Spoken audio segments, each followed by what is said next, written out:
SD apa? Membangun SDM, unggul. SDM. Ya. Mm. Itu konkretnya melalui program seperti apa Pak? Pelatihan kerja misalnya atau pelatihan kerjanya berbentuk Gini, seperti apa? gambaran singkatnya anak-anak bukan cuma pinter matematik. Pinter matematik tapi dia bisa bikin kue. Pinter matematik tapi dia bisa mengolah sampah. Pinter matematik tapi dia santun. Pinter matematik tapi dia hafal satu juz. Misalnya kayak begitu. Apakah ini anak SD, anak SMP? Nah ini jadi artinya saya ingin tambahkan jam belajar mereka nanti ke depan. Pendidikan karakter supaya mereka unggul itu tadi kan. Jadi ketika mereka tumbuh dewasa, mereka bukan saja punya ilmu sekolah, tapi juga ilmu-ilmu di masyarakat, ilmu-ilmu terapannya. Antara seperti itu pelatihan melalui ya, berbagai macam ekstrakurikuler lah, ekskul gitu kan. Nah nanti kita undang beberapa pakar di bidang IT. Saya ingin ajak anak-anak SD kelas 1 itu ke Puspiptek misalnya melihat laboratorium yang ada di sana supaya dalam pikirannya itu sudah tertanam sejak awal teknologi gitu. Soft skillnya yang ingin saya dorong. Di situ unggulnya. Jadi kalau sekarang anak SD itu 12 tahun usianya, lulus SD misalnya, dan ketika 10 tahun lagi ke depan, umur 22 tahun, dia lulus sekolah, dia sarjana, tapi dia hafal satu juz, dia bisa bikin, mengolah sampah, itu yang ingin kita dorong. Memang soft skill ini bukan jangka pendek, jadi jangka panjang. Makanya harus sejak dini. Makanya harus sejak dini, itu yang saya dorong. Soal kota lestari Pak. Ya, kota lestari itu intinya, keharusan ruang terbuka hijau menurut Undang-Undang Tata Ruang Wilayah yang 30% harus tersedia, itu akan saya dorong. Artinya 10-20 tahun lagi ke depan Tangsel ini tetap bisa menjadi hunian yang layak bagi generasi ke depan. Lestari itu saya tujukan juga jadi bukan untuk hari ini, saya mengambil pondasinya hari ini, tetapi arahnya adalah untuk generasi berikutnya. Dalam waktu dekat saya ingin hijaukan Tangsel dengan beberapa jenis pohon yang sudah saya sampaikan ke teman-teman, ada 3. Pertama trembesi, yang kedua tabebuya, yang ketiga ya bolehlah yang lain-lainnya flamboyan atau kembang kertas. Tapi hijau Tangsel itu, hijau semua. Artinya ada ruang-ruang yang kecil di pinggir jalan segala rupa. Saya ingin tanami aja dengan tanaman-tanaman yang seperti itu. Ruang-ruang terbuka hijau di pinggir jalan, di space-space, ada yang space-space kecil gitu kan. Daripada tanah numpuk sampah, udah mendingan kita tanemin aja. Kalau taman kota udah berapa Di sih? ada paling tidak ada 3 ya, Taman Kota 1, Taman Kota 2, sama Taman Kota Jombang. Kita nanti akan saya targetnya itu dalam skala yang besar ya. Tapi paling tidak lahan-lahan aset kita saya akan sedang minta diinventarisir aset, mungkin dalam waktu dekat, mungkin setelah Lebaran lah saya bahas. Aset kita di mana, kemudian apa perencanaannya dalam tata ruang di situ. Kalau belum ada perencanaan, tanami. Bikin dia menjadi taman kecil lah, walaupun hanya 200-300 meter, daripada jadi sengketa tempat penjualan ini itu, mendingan tanemin apa yang bermanfaat. Kalau yang agak luas ya bikin sarana olahraga, bikin tempat pertemuan warga kayak gitu. Kalau pengembangan taman kota 2, taman Jalatering ya Pak, kan itu katanya disebut-sebut kayak Venice-nya Italia gitu. Iya. Nah, itu pengembangannya seperti apa sih? Memang Itu sempat ada perahu-perahunya tuh. iya betul, itu bantuan dari perbankan ya, dari BJB. Memang Taman Kota 2 ini potensi besar buat Tangerang Selatan ke depan, menjadi ikonik saya ngelihat ke depannya. Alhamdulillah Ibu Airin sudah membenahi sedemikian rupa. Tapi ke depan supaya lebih dinikmati dan lebih berkembang, saya ingin diskusikan ini dengan pihak ketiga, dengan pihak swasta yang punya pengalaman dalam pengelolaan sebuah taman yang seperti demikian. Mungkin saja kami akan kerjasama nanti ke depannya. Kita lihat aja, memang udah ada beberapa pihak ketiga yang menyatakan minatnya, ya beauty contest lah. Tapi intinya adalah Taman Kota 2 itu, Taman Kota Jaletreng itu nanti ingin betul-betul taman airnya ada, taman edukasinya ada, taman olahraganya ada, penghijauannya ada. Jadi tempat hangout anak-anak kita di situ. Waduh, dahsyat itu rencananya. Dahsyat itu. Saya belum melihat contohnya di mana, tapi ya perahunya Venice-nya. No, tapi bayangan kayak gitu udah. Pak, masih berkaitan Kota Lestari kan, tahun lalu soal penanganan sampah terutama. Kan tahun lalu TPA sempat Umroh. heboh.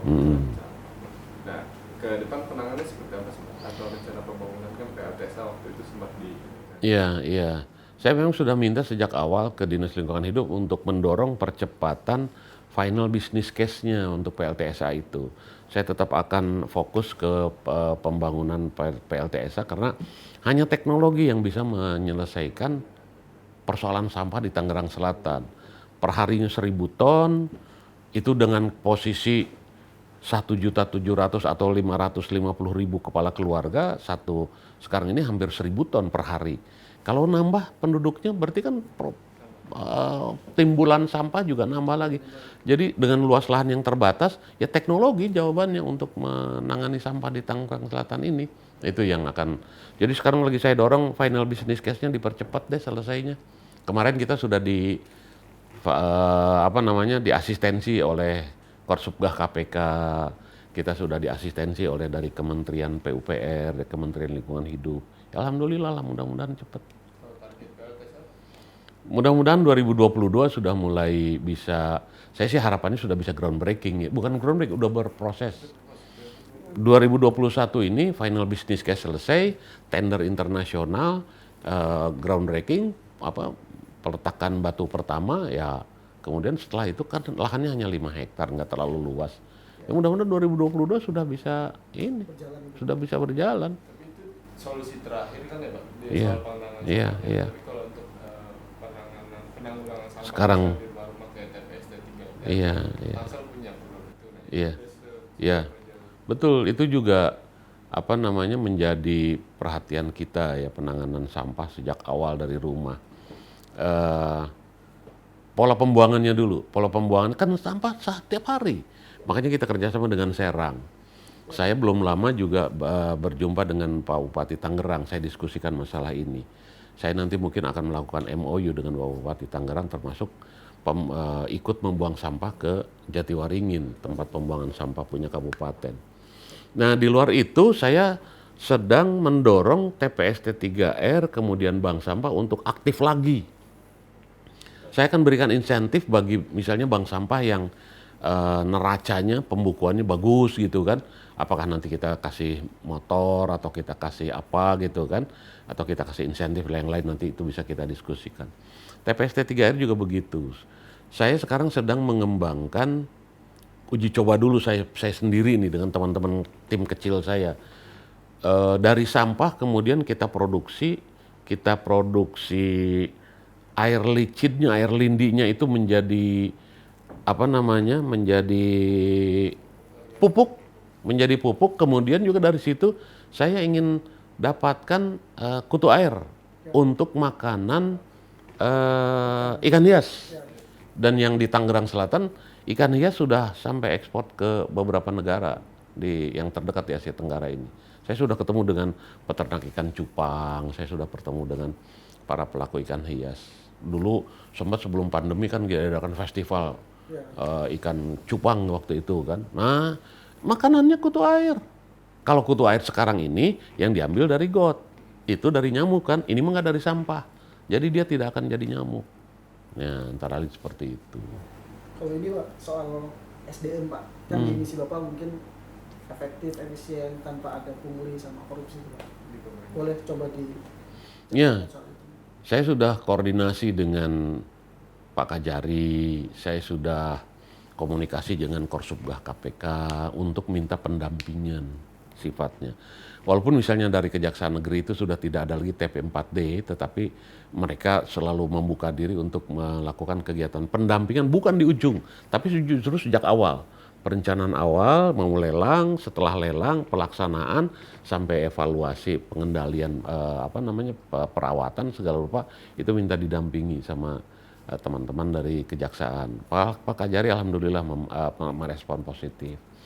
Kemudian juga saya bukan saja hanya sekedar membangun kontrak politik dengan teman-teman saya di OPD ya, tetapi nanti juga mereka harus mengerti bahwa pencegahan korupsi itu menjadi bagian dari pelaksanaan tugas-tugas kita. Makanya saya sudah bicara dengan BPKP, minta pendampingan di Provinsi Banten, dengan Korsubgah KPK akan terus kami jalin komunikasinya.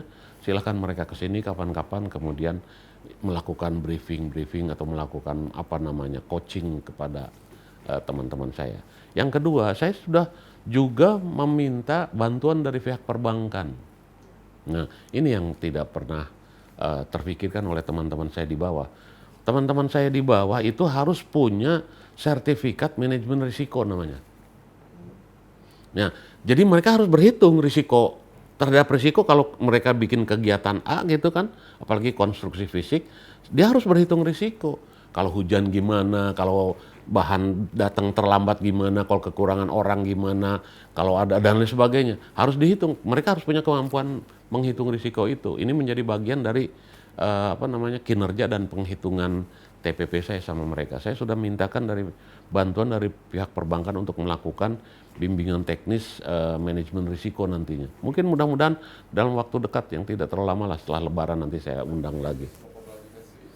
Bukan kepala dinas saja, sampai kepada PPTK, sampai kepada eselon 4 pemegang kegiatannya, pejabat pelaksana teknis kegiatannya, dia harus semua pejabat kan pengguna anggaran. Kepala dinas itu pengguna anggaran, di bawahnya sekdis atau kepala bidang itu kuasa pengguna anggaran. Nanti ada bendahara juga harus punya kemampuan menghitung risiko, segala macam kayak begitu. Artinya yang ingin saya sampaikan dalam pelatihan itu, setiap rupiah yang dibelanjakan itu harus bermanfaat. Kalau dia tahu bahwa uang ini, kegiatan ini akan menyisakan uang, itu harus dilakukan efisiensi, segala macam kayak gitu. Ya. Itu seperti apa Pak ke depan? Ya, saya sudah instruksikan kepada Dinas Kominfo khususnya untuk membuat bukan perampingan ya, mengevaluasi lagi semua aplikasi yang dimiliki oleh kita. Banyak, ada 125 lebih sistem aplikasi kita. Nah, coba dievaluasi lagi satu-satu mana yang bisa terus kita jalankan, mana yang harus kita perbaharui teknik-tekniknya gitu ya. Saya tidak terlalu hafal di bidang teknologi. Dan kemudian yang kedua, bukan perampingan lagi, jadi sosialisasinya saya minta masif ke masyarakat. Seperti misalnya siaran Tangsel. Di situ masyarakat bisa merespon, melaporkan ada jalan bolong kah, ada banjir kah, ada segala rupa. Tapi berapa dari 1,7 juta, berapa orang sih yang tahu tentang siaran Tangsel? Simfoni, misal proses perizinan. Dari orang-orang berapa sih yang tahu soal proses mekanisme simfoni kayak gitu kan? Apalagi sekarang kita sudah punya mall pelayanan publik kan, itu juga dengan sistem online semua. Nah, jadi seperti apa daya guna dan hasil guna di masyarakat? Kalau di kami mungkin relatif sudah hampir selesai, tapi di masyarakat ini yang akan kita dorong lagi ke depan. Apa itu kendalanya sampai saat ini belum optimal? Sosialisasi ke masyarakat belum masif kalau saya lihat. Kalau secara sistem sudah bagus, sudah bahkan si Sumaker kita itu sudah diaplikasi oleh kementerian, oleh daerah-daerah yang lain, gratis, silahkan aja di aplikasi sistem informasi surat masuk keluar kita ya, itu sudah, dan itu efisien kan, saya bisa kerja, bisa memerintahkan kepala dinas atau siapa saja, di mana saja, jam berapa saja, itu bisa saya lakukan. Nah, ini efisien buat pemerintah daerah, buat kepala daerah seperti itu. Jadi saya sudah mintakan juga evaluasi itu terhadap itu tadi. Coba sistem aplikasi ini berapa orang yang bisa memanfaatkan? Kayak tadi siaran Tangsel misalnya. Berapa orang disurvei secara random lah seperti begitu. Saya ingin lihat dari sisi daya guna hasil gunanya. Jadi smart city ini memang kewajiban bagi sebuah daerah pemerintahan modern saat ini. Kemudian juga bisa lebih mengefisienkan capaian-capaian kinerjanya. Ini yang saya ukur. Harus bisa bermanfaat buat masyarakat. Jangan tema global smart city tapi iya betul, nggak kerasa di masyarakat. Pak, Tetapi saya sekarang ini yang melihat adalah mereka lebih berkumpulnya secara fisik. Saya ingin ajak mereka berkumpul secara manfaat, secara daya guna, secara pikiran. Jadi tidak perlu bergerombol datang dalam satu. Tapi mereka ada ekonomi produktif yang bisa digarap. Saya ingin komunikasikan ini.